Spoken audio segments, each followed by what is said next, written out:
I've been keeping an eye out on the insiders doing all the heavy lifting here. I just like to sit back, and occasionally I'll be stealth and maybe get a story for you. And I'm always curious what Tom Pelissero, the NFL Network, is doing.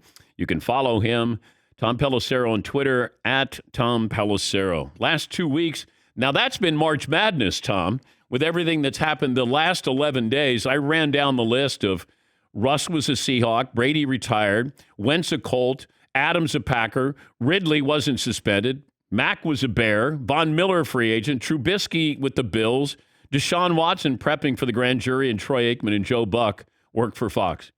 That's the last 11 days. I was on the phone around midnight last night with a GM, and we were talking about this same thing. And I go, do you realize Russell Wilson got traded 9 days ago? It's not even in the top 10 right now in terms of like the big stories, not by importance, but just by the number of things that are, close to that big. It's been a year unlike any other in the NFL. I think that we always look at all these situations when you're kind of trying to game this out before you head into the offseason of, okay, this could happen, that would trigger this. Most of the time that stuff doesn't happen.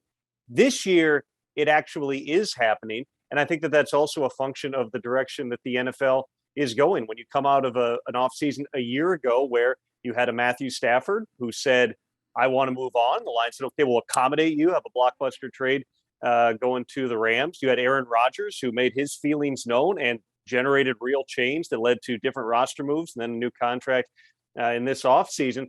Players are figuring out, the top players, not the rank and file, but the top players are figuring out, much like the NBA, they have a great deal of power over where they end up. And right now you're seeing a variety of players exercising that in various forms. Davante Adams, out of all of the things we've talked about, the biggest surprise is Davante Adams leaving Green Bay. Why? I'm not going to say why didn't we see this happening, but it felt like everything was falling into place. Rodgers coming back, therefore he wants Davante Adams. Next thing I know, Davante Adams wants to tell me about growing up a Raider fan and wants to play with his former college teammate, and I guess they live next door to one another. How did we not see this coming? This really traces back to last summer when the Packers were trying to do a long-term extension with Davante Adams.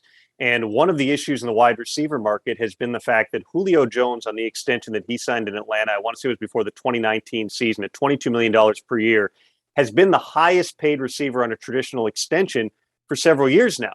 But you also have DeAndre Hopkins, who, when he got traded from the Texans to the Cardinals, signed a 2-year extension on top of the 3 years he had left on his old deal at $27.25 million per year. Now, every team and most agents will look at that and say, that's not a true 27.25 because the Cardinals didn't pay any of the money on the old contract. They basically did a new 5-year deal that was in line with the Julio Jones deal. But Davante Adams and his agents were pressing to go beyond DeAndre Hopkins. The Packers were willing to go beyond Julio Jones, make him the highest paid receiver by their metrics. That led to a huge gap in the negotiations. And so this was festering throughout the course of the season. Davante Adams said many times, number one, he would not take a cut. He would not take a hometown discount to stay in Green Bay. And number two, he didn't want to be franchise tagged. It would have been malpractice for the Packers not to tag him. But when they tried to jumpstart negotiations, and they were, as my colleague Ian Rappaport reported late last night from Adams' agents, the Packers were ultimately willing to go above and beyond what the Raiders did in terms of money. At that point, though, Adams had already said, I'm not playing on the tag. I want to go to Las Vegas. It put the Packers in a position where it behooved the organization to explore the alternative. The other remarkable thing with this, Dan, was on Wednesday. My understanding from both sides was this trade was dead. The Raiders had backed away from it. They actually, I was told, had called other teams about potential other wide receiver deals. They weren't able to get something done.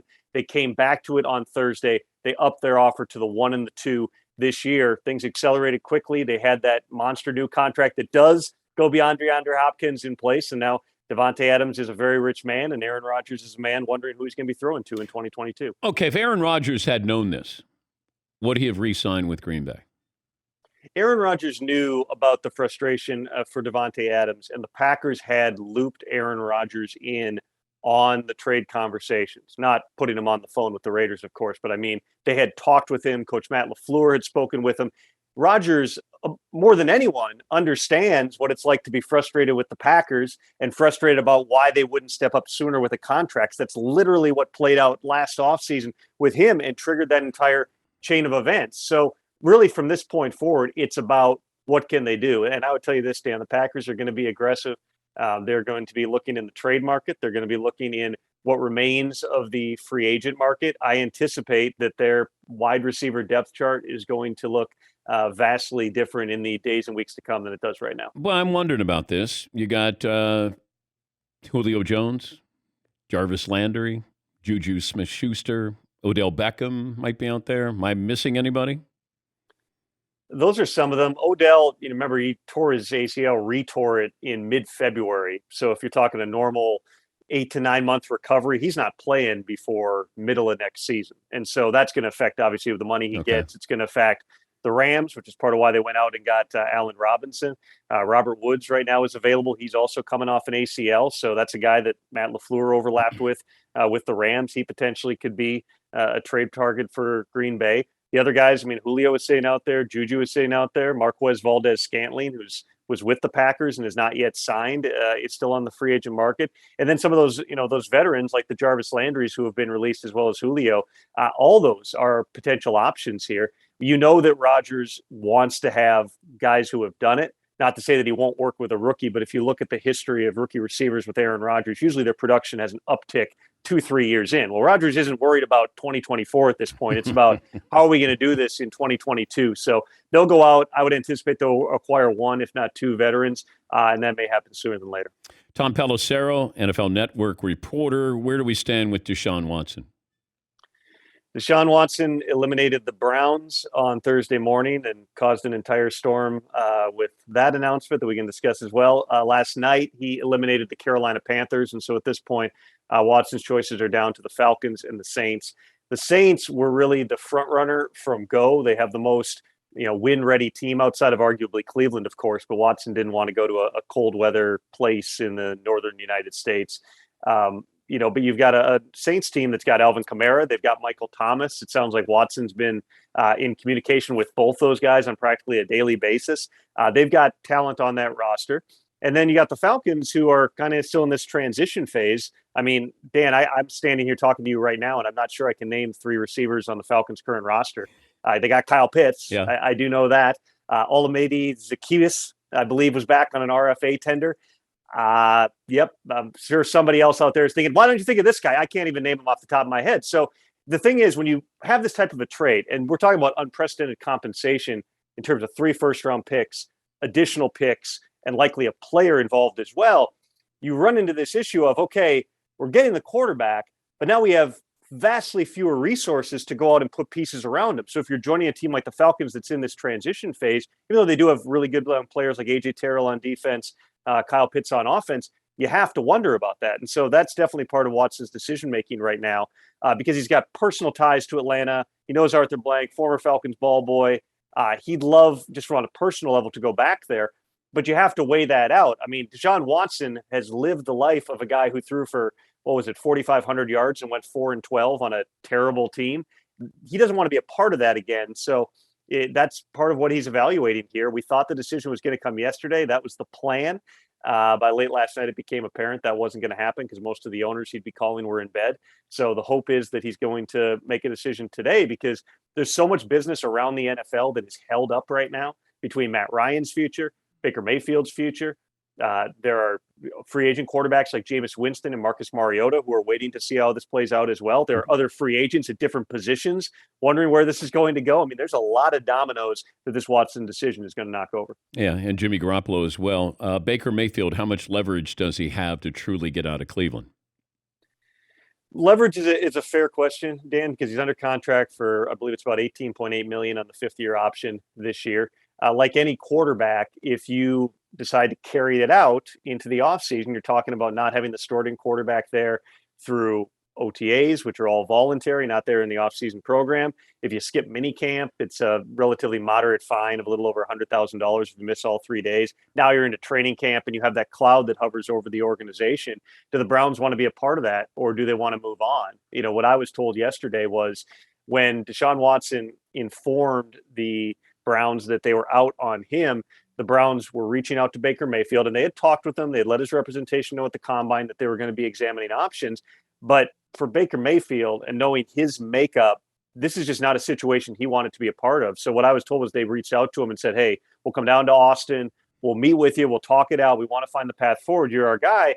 And Baker Mayfield's response was, no, just don't worry about it. He feels like this bridge has been burned. The time to move on is right now. The Browns told his agent they're not going to accommodate the trade request, but it increasingly appears that these two sides are headed for a divorce. And again, the Deshaun Watson decision and all the other things that will happen after that will dictate what the potential spots are. Yeah, but what kind of trade market is there for Baker Mayfield? Like he's coming off an injured season, and didn't play well.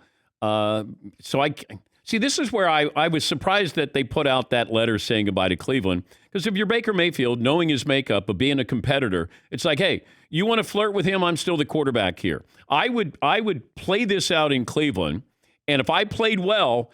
Now I have leverage. Now you want to trade me, I can go to someplace else and more people would be interested. Or the Browns would have to step up and extend him. But I don't know if, like, I don't want to give up much for Baker Mayfield right now.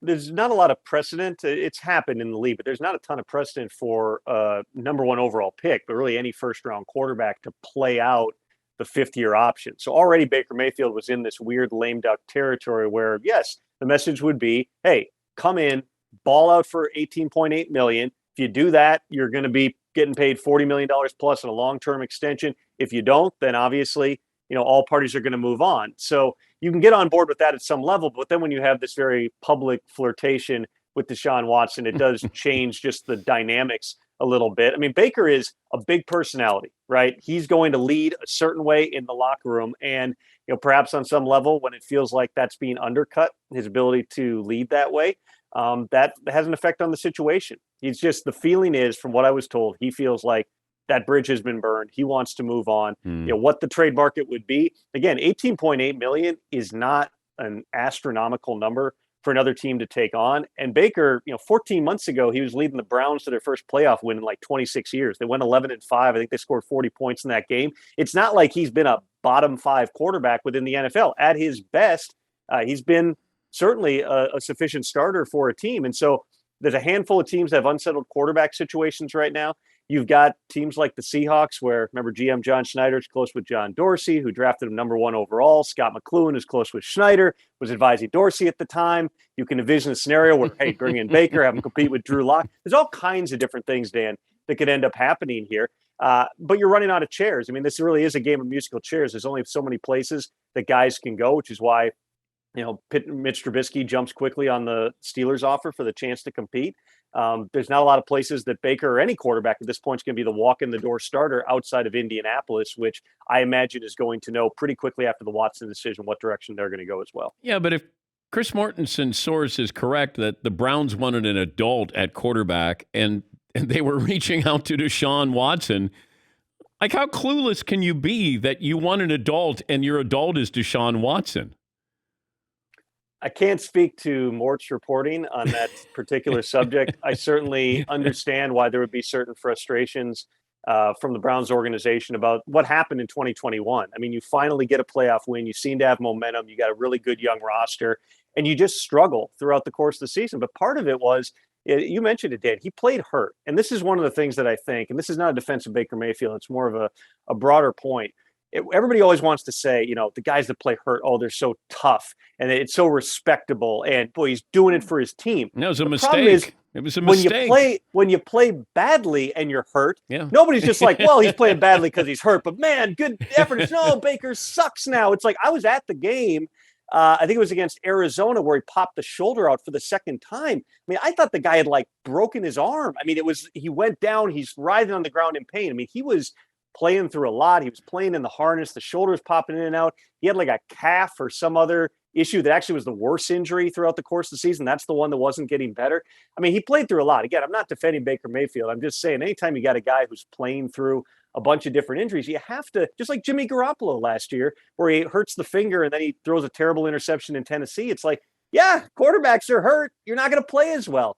It's, you always have to take that into the evaluation. It's really about, do you feel like a Baker Mayfield can be the right leader for your team? Do you feel like you can capture what he was in 2020? Everybody was praising Kevin Stefanski. He was the coach of the year that year, in part for getting Mayfield playing at that high of a level. We've seen that it's in there for Mayfield. He's just got to do it consistently. Thank you, Tom. We appreciate your time. Great job this week. You got it, Dan. Thank you. That's Tom Pelissero, NFL Network reporter.